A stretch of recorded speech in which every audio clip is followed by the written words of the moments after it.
Вы слушаете аудиоподкаст «Дерс», посвященный истории народов Крыма. В этом выпуске кандидат философских наук Надир Бекиров рассказывает о Кыркьере, караимском бейлике. Мы узнаем о становлении и падении этого княжества, о светских и духовных лидерах караимов, их особом статусе в Крымском ханстве, как караимы чеканили монеты, участвовали в диване хана и что значит Джуфт-Кале в их истории. Пока Степной Крым был частью хазарского каганата, в общем-то, предки караимов, в том числе хазары, тех, которые себя обозначали как Асар, Хазар, они жили по всему Крыму, в том числе и в горно-лесной части.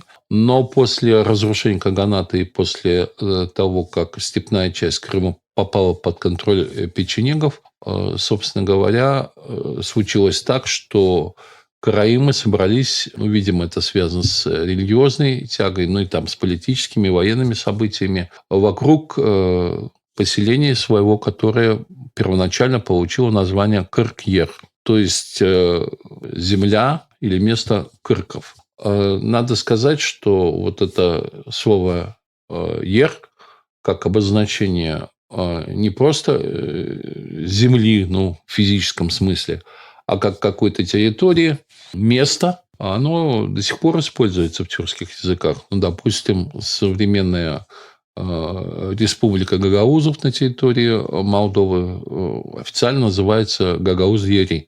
Как именно это происходило, сказать немножко трудно, но Кыркьер все-таки был укрепленной крепостью, тоже одним из так называемых пещерных городов. Рядом были удобные долины, рядом были леса с запасом древесины. Где-то поблизости протекала река, которая позже уже получила название Чурюксу. Тогда она не была Чурюк. Слово Чурюксу означает вообще-то гнилая вода, но это связано с тем, что в последующие века по ее берегам поселились кожевенники, которые использовали эту воду для кожевенного производства. И понятно, что выделка кож уже достаточно испортила воду. Но это уже был сам Бахчисарай, ниже Бахчисарая. А там, где был истоки реки, вода там была чистой. И это было очень важно.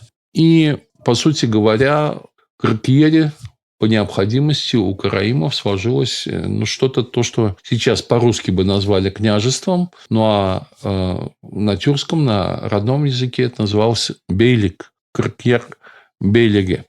И в настоящее время, и даже уже во времена Крымского ханства в позднее время это отсутствует, но известно, что были правители караимов, которые носили титул бей. Вообще бей, бек, если брать тюркскую традицию, это родовые старейшины или вожди. У некоторых потом эта власть перерастала в ханов, когда объединялись несколько родов, племен и так далее.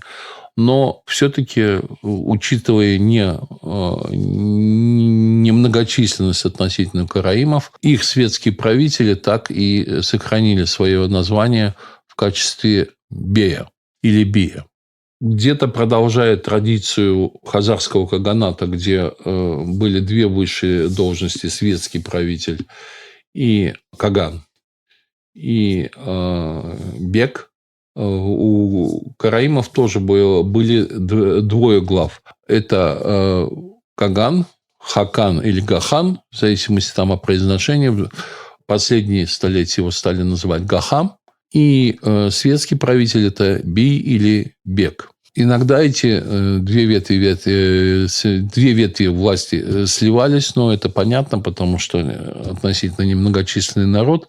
Предполагается по некоторым оценкам, что на этот период складывания бейлика Кыркьер количество караев составляло примерно 20-30 тысяч человек, что было не так уж и мало для рода или племени, или объединения родов, но в то же время, конечно, недостаточно для того, чтобы быть сравнимым по своей военной и политической мощи с хазарским каганатом или с теми ханствами печенежскими, а позже половецкими, которые образовывались на территории степей. Основателем, или, может быть, не основателем, но первым известным беем караимов или кыркьерским беем известен Хаджа Муса Узун. Он выбирался. Судя по тому, что он выбирался, он хотя и был родовым вождем, но, скорее всего, не всех родов, которые вошли в состав караимов. Ну, я уже говорил, что это был микс разных племен и родов, которые жили к этому, и которые большей частью были из хазар, но это не означает, что они все были хазарами. Он жил в XIII веке, точное время это неизвестно. Как раз при нем часть караев переселилась в Галицию. Его преемником был Илья Узун. Он погиб в 1261 году, то есть примерно через 15 лет после ухода части караев в Галицию. И он погиб в бою, защищая крепость от попытки генуэзцев взять Кале. Дальше его был преемником Менахем Узун. Его, соответственно, при нем было перенаселение караимов, части караимов в Литву, Великое княжество Литовское. И после этого был Элиазар Узун. То есть аристократической или бейской фамилией караимов стала фамилия Узун, род Узун. Надо обратить внимание, что многие средневековые тюркские народы имели имя или фамилию Узун. В 1299 году крепость Джуфт-Кале, или Кале тогда, Джуфт она получила название несколько позже, была взята войсками темника Золотой Орды Ногая. В этом серьезную роль сыграли, ну, тогда еще они не были аристократией, некоторые его воины, которые потом получили имя и стали мурзами, одним из аристократических родов крымских татар, яшвавские. Яшвак. Но, тем не менее, тотального истребления караимов тогда не было. То есть, крепость была взята. Караимы вынуждены были признать свою зависимость от Золотой Орды, ну, что, по сути говоря, тогда было неизбежно. И вероятно, что с этого момента, по сути говоря, Караимское княжество или бейлик утрачивает свою политическую независимость и становится вассальной территорией Золотой Орды. Однако, несмотря на первоначальный военный конфликт, как всегда, Средневековье не очень-то веселый, да, собственно, когда они были хорошими. Никогда они хорошими не были. Караимы сохранили себя и продолжали там жить. И более того, Элиазар Узун продолжил постройку стен крепости. И татары этому не препятствовали, то есть получилось, что уже было определенное взаимопонимание и сосуществование. После или в эпоху распада Золотой Орды князь Кыркьера Элиазар Узун приехал сам в ставку Хаджи-Герая и официально принял его подданство. Но предполагается, что это было в 1428 году. Хаджи-Герай – основатель нашей ханской фамилии, династии, который, кстати говоря, родился на территории Великого княжества Литовского и даже возглавлял какое-то время город Лида. Он был главой города. То есть, он был знаком и с литовской культурой, и с католическим христианством, и с православным. Лида сейчас существует на территории Белоруссии, и там есть музей Хаджи-Герая. Он достаточно лояльно отнесся к караимам, тем более, вероятно, он с ними уже сталкивался, пока жил в Литве, и выдал Элиазару официальное свидетельство о том, что они тарханы. Более того, с этого момента как раз это Кале превратился в Джуфт-Кале, потому что было достроены дополнительные кварталы, новая внешняя крепостная стена, и таким образом крепость Кале превратилась в двойную крепость Джуфт-Кале. Кто хочет в этом убедиться, может просто туда сходить на экскурсию и убедиться, что этот единый город разделен двумя стенами. Более старая часть города и более новая. Город стал делиться на две части – Иски-Кале и Яун-Кале. В эпитафии Элиазара Узуна как раз написано на его могиле, он умер в 1433 году, что он глава обоих крепостей. С этого момента формально караимский бейлик или карайский бейлик стал частью Крымского ханства, которое только складывалось в эту эпоху само по себе, и его границы, и его политическая система. Но с очень большими правами в сфере политической, культурной и религиозной автономии. Продолжалась эта фамилия Узунов до 1500 года, то есть это самый беспокойный период в становлении Крымского ханства, войны крымских ханов с Большой Ордой, с разными другими противниками, несколько раз перевороты внутри страны, какие-то вот пока это все утряслось. Но надо сказать, что сразу же отношения караев и крымских татар, крымских ханов, в общем-то, наладились. Один из выдающихся караимов, который имел имя, фамилия не сохранилась, имя Муса, он входил в посольство крымского хана к великому князю Ивану III, но в источниках он записан как Мусафей.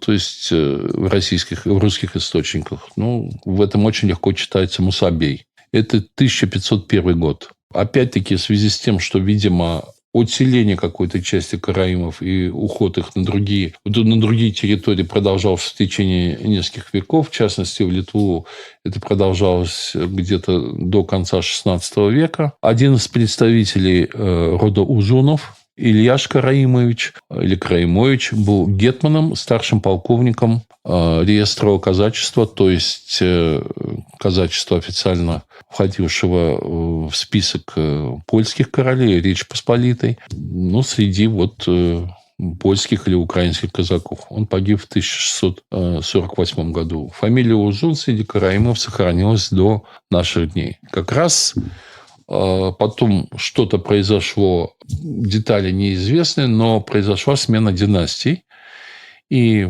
караимский престол в Белике заняла династия Челеби. Как раз ее основателем был тот, о ком я говорил, Бай Илеби Ходжа Челеби Синан, который приехал в Крым из того, что сейчас называется иранский Азербайджан. Он имел титул ага, получил подтверждение у крымских ханов, тарханные грамоты подтверждения. И дальше продолжалась эта династия Челеби. Я должен сказать, что Ходжа у караимов это тоже не просто случайное имя или название. Дело в том, что у караимов тоже поощрялось паломничество, но они посещали не Мекку или Медину, как мусульмане, Каабу, а Иерусалим. Дальше его преемниками были люди из этой династии: Юсуф-бей Челеби Синани, Муса ага Челеби Синани, Исхак ага Челеби Синани. Исхак ага Челеби Синани, практически все они входили в аппарат Крымского ханства, занимали там должности. И прежде всего эта должность была связана, входили в ханский диван, и должности были связаны в первую очередь с представительством интересов караимов, карайского народа, но также они выполняли дипломатические миссии и участвовали в войнах, в походах. Но, пожалуй, одним из самых важных поручений, которые выполняли караимы, это была чеканка ханской монеты. Монеты Крымского ханства.